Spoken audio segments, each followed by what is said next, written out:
Estamos hablando de Marcelo Arancibia. Doctor Arancibia, bienvenido. ¿Qué tal? Buenas tardes. Buenas noches, Ernesto. Un placer estar acá. Bueno, la primera pregunta va referido a esto que la Argentina va cambiando en forma dinámica permanentemente. Se acaba de aprobar en el Congreso la ley bases, todo el paquete impositivo. Y hasta el propio gobierno dice, bueno, de aquí empieza una nueva etapa. ¿Cómo lo ves, Marcelo, esta nueva etapa que hay que empezar a analizar artículo por artículo, porque cada artículo puede ser una modificación sustancial en todo un sector? Y de allí muchos dicen, bueno, es más de lo mismo, nos vamos a oponer llevando toda la justicia a que se declare la inconstitucionalidad, ha dicho la oposición, y el gobierno que dice, no, estamos demostrando que estamos gobernando bien. ¿Cuál es su opinión? Bueno, a ver, primero la preocupación de que los mercados, y los mercados no es solamente Wall Street, no han reaccionado, digamos bien, con la sanción de la ley base y el paquete fiscal. Está subiendo el dólar blue, sube el riesgo país, caen las acciones y los bonos argentinos, con lo cual tenemos que prestar atención a las críticas y a los cuestionamientos al plan económico que está llevando adelante el presidente Milei, donde hay mucha crítica de economistas que no son contrario a la política económica liberal o de libre mercado. Espero que han sido fustigados en el día de ayer en la entrevista que le realiza justamente un periodista de TN al presidente Javier Milei. Durísimos términos contra colegas del presidente. Algunos con los cuales él ha considerado que son sus padrinos o padres en materia económica, como el caso de López Murphy, a quien injustamente maltrata, humilla, insulta.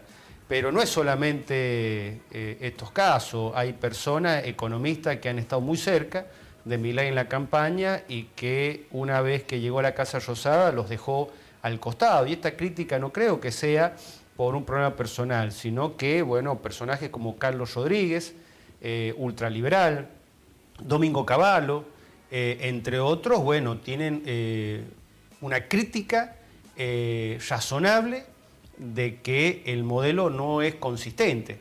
Y bueno, si vos esto lo asociás a la reacción de los mercados, la ley base por sí solo no va a venir a resolver el problema del argentino. Puede ser un presupuesto a partir del cual el gobierno nacional comience a reparar o recomponer la situación económica, pero por sí solo no es suficiente. Lo importante, creo, es que el Congreso no ha tenido la actitud que el presidente le ha venido denunciando.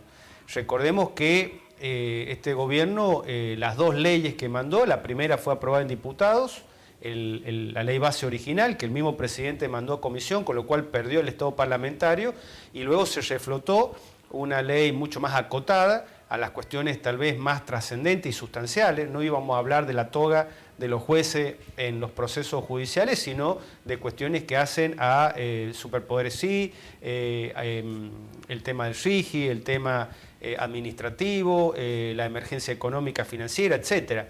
Y ahí, bueno, lo que se ha demostrado es que hay un sector de la oposición que ha estado dispuesta a colaborar y ha acompañado esta ley que ha salido. Bueno, ahora viene la etapa de la gestión, que es una cuestión que también genera dudas porque es un gobierno donde uno empieza a analizar, ve que hay muchos lugares del Estado que no han sido nombrados los funcionarios o en todo caso están con designaciones del anterior gobierno y gente muy cercana a Massa.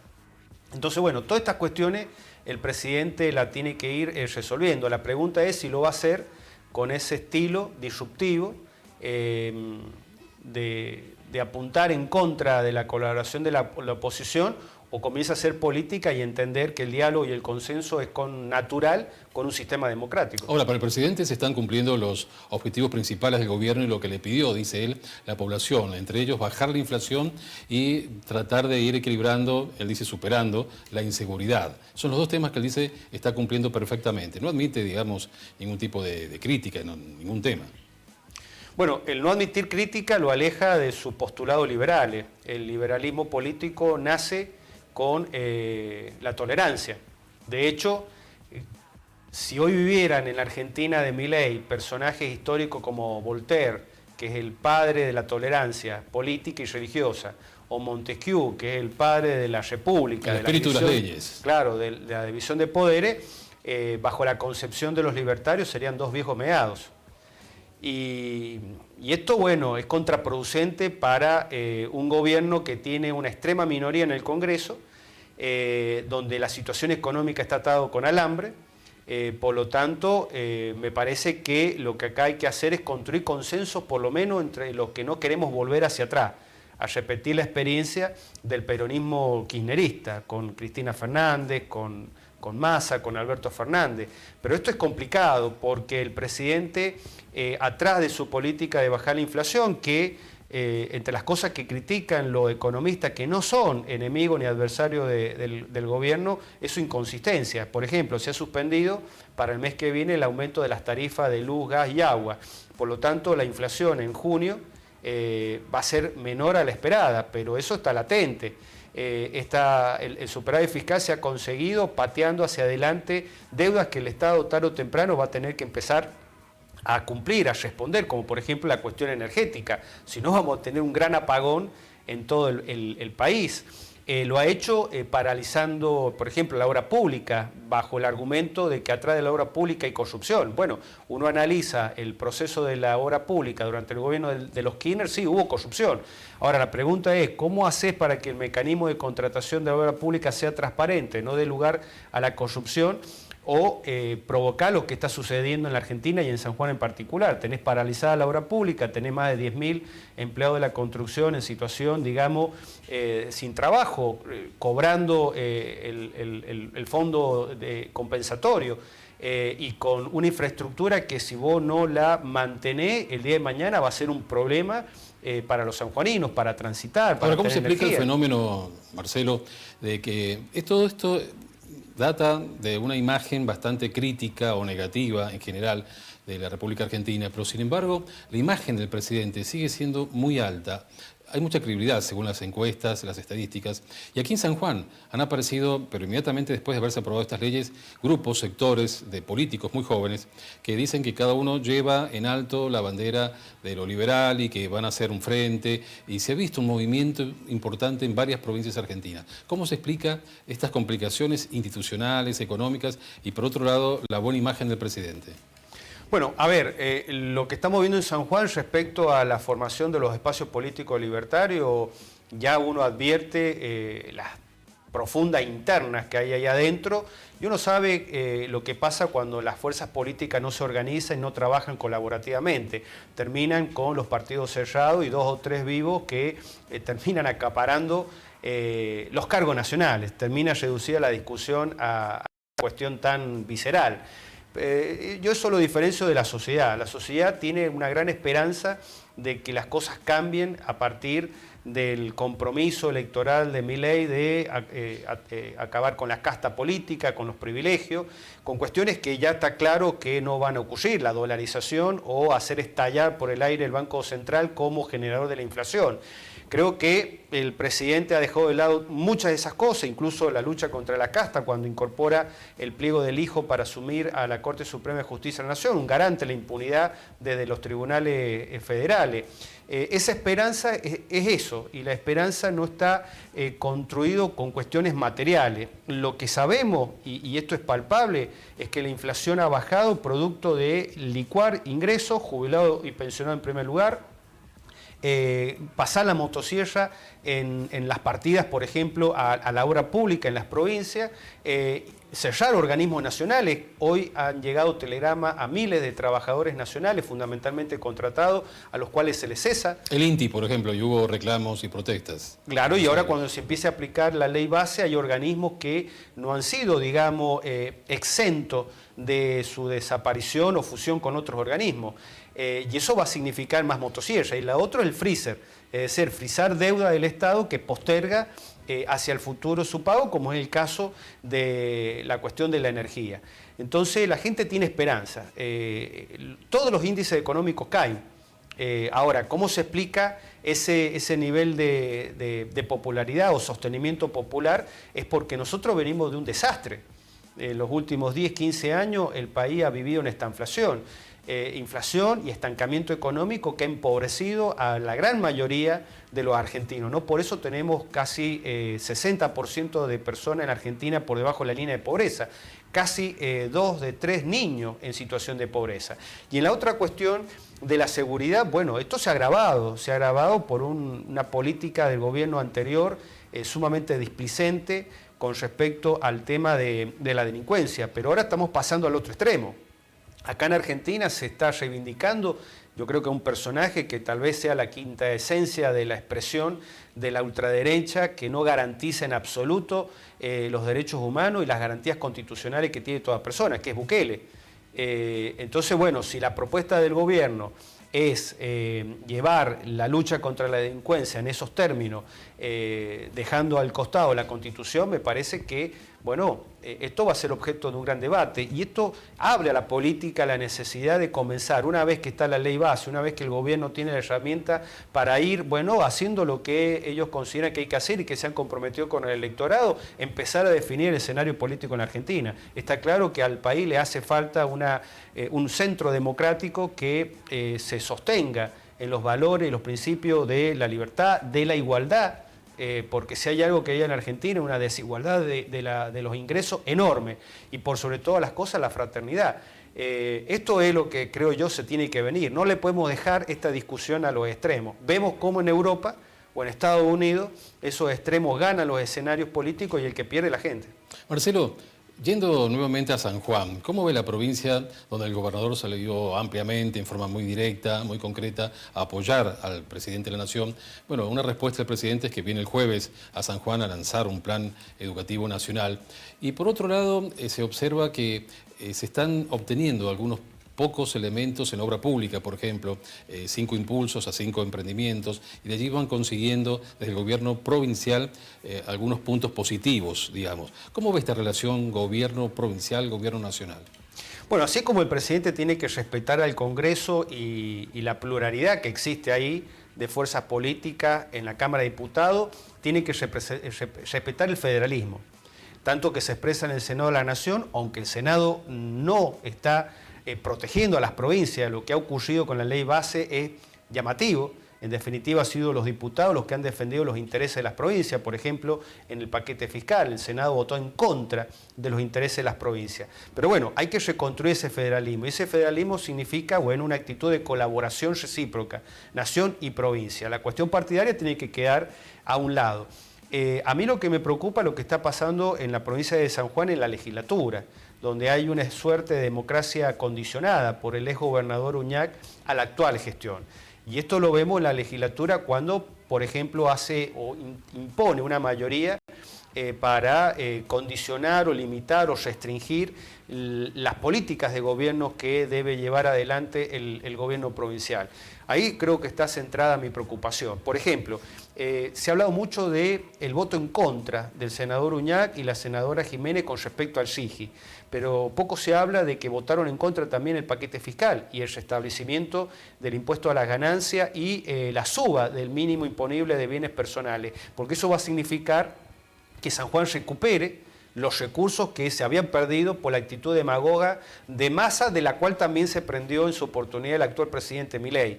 San Juan necesita esos recursos para, dentro de un marco nacional, federal, de coordinación, porque si la idea del 9 de julio, el pacto que se va a firmar en Tucumán, son los 10 puntos que ha planteado el presidente de la Nación, uno de ellos es bajar el gasto público consolidado, nación, provincia y municipio, del 42% al 25% en relación al Producto Bruto Interno. De golpe San Juan va a encontrarse, si se cumple ese pacto, un Estado que se va a reducir dramáticamente. Y el Estado en San Juan es lo que explica la economía de la provincia.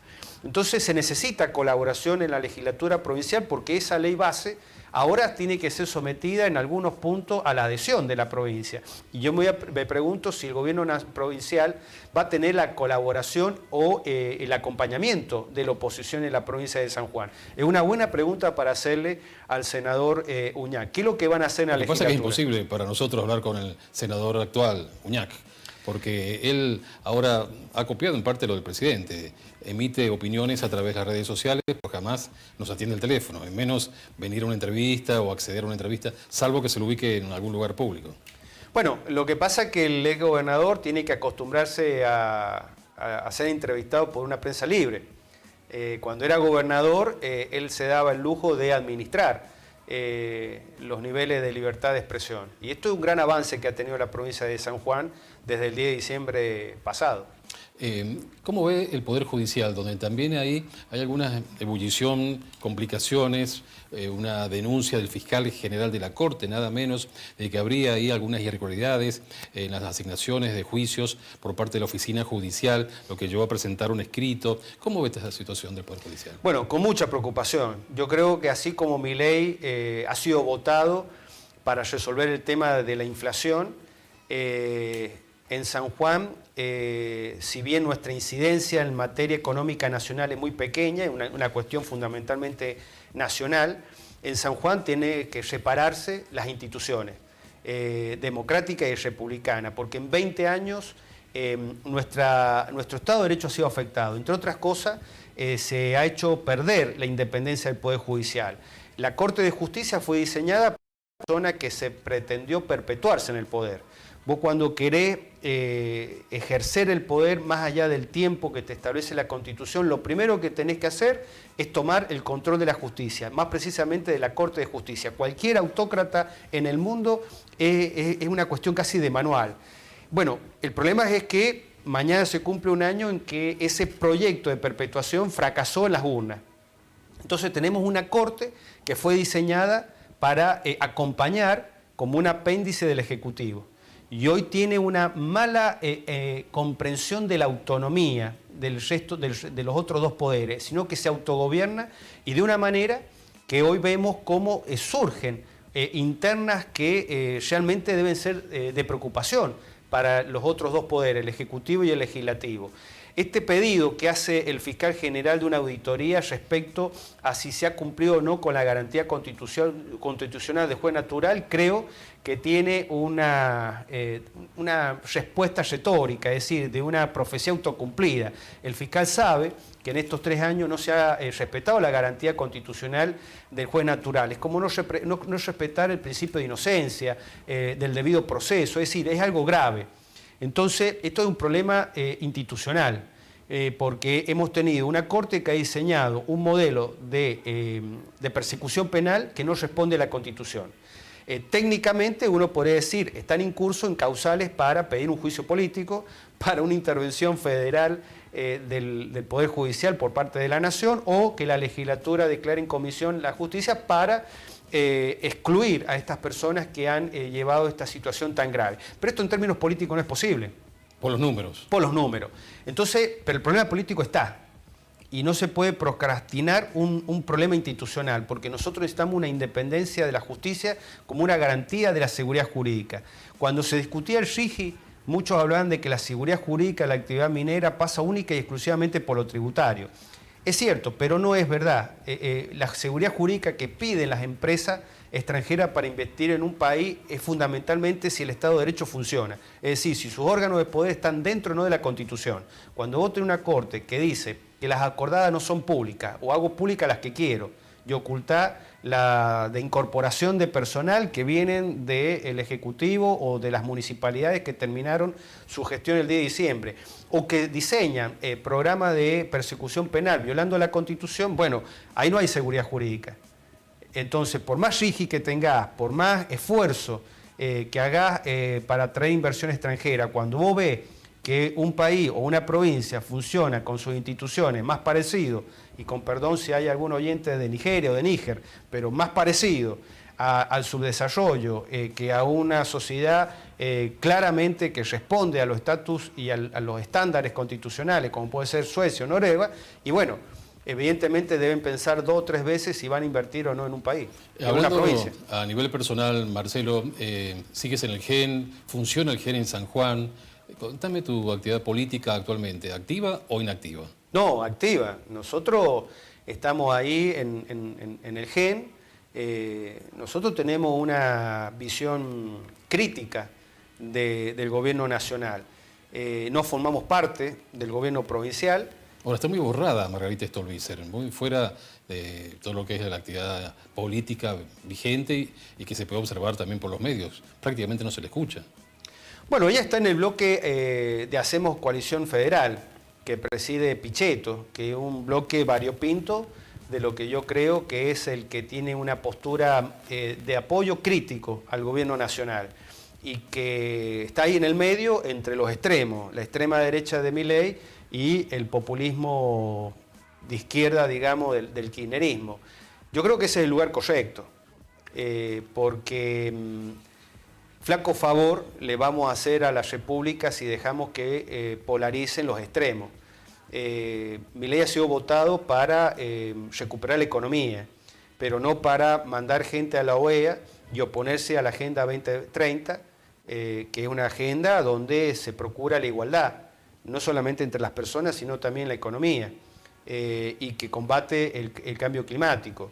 Las posturas conservadoras, reaccionarias, que no son muy distintas a las que tenía Cristina, es lo que en definitiva termina atentando, afectando, conspirando al progreso económico de la Argentina. Este debate que tenemos acá, bueno, es un debate que se ha transnacionalizado y uno ve en las elecciones europeas cómo esa extrema derecha avanza y deja atrás cuestiones que pensábamos antes que eran nunca y se iba a volver a discutir. Quien gobierna, por ejemplo, en Italia es un partido que es heredero del partido fascista de Mussolini. El partido de Le Pen en Francia es el partido que reivindica el colaboracionismo francés con los nazis. En Alemania surgió un partido neonazi. La respuesta no puede ser el populismo vernáculo del cual nos han tenido acostumbrado en 20 años el peronismo kirchnerista.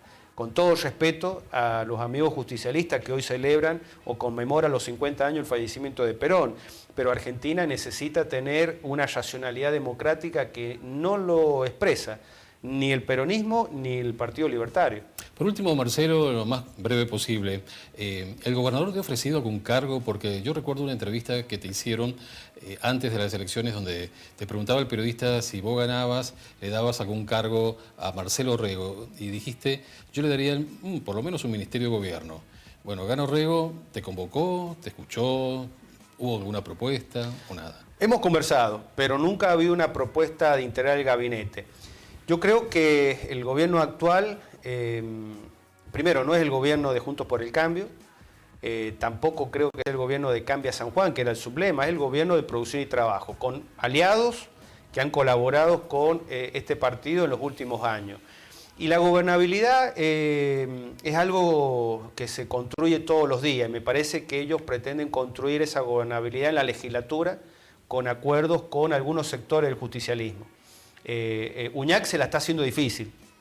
Hay otros sectores del justicialismo que son más dialogantes, el caso de Gioja, de Aranda, de Gramajo, de los bloquistas.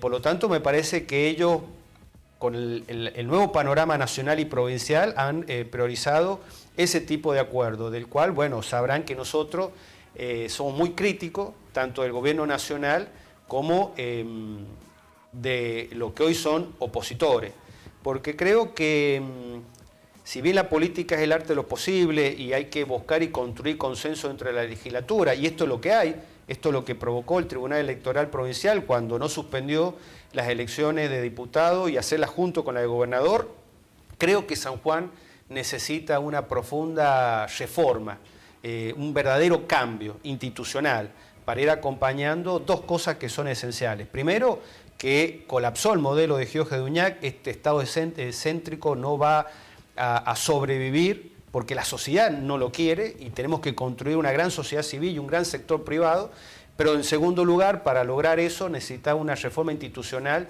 que significa mucho más que cambiar la ley electoral, salir de la ley de lema, sino hacer una reforma en la justicia, hacer una reforma en los órganos de control, hacer una reforma en el Estado que permita, bueno, que esta provincia se convierta en una sociedad amigable con la libertad, con la igualdad y que sea atractiva para los inversores extranjeros. Gracias, Marcelo, por favor, estar gracias acá.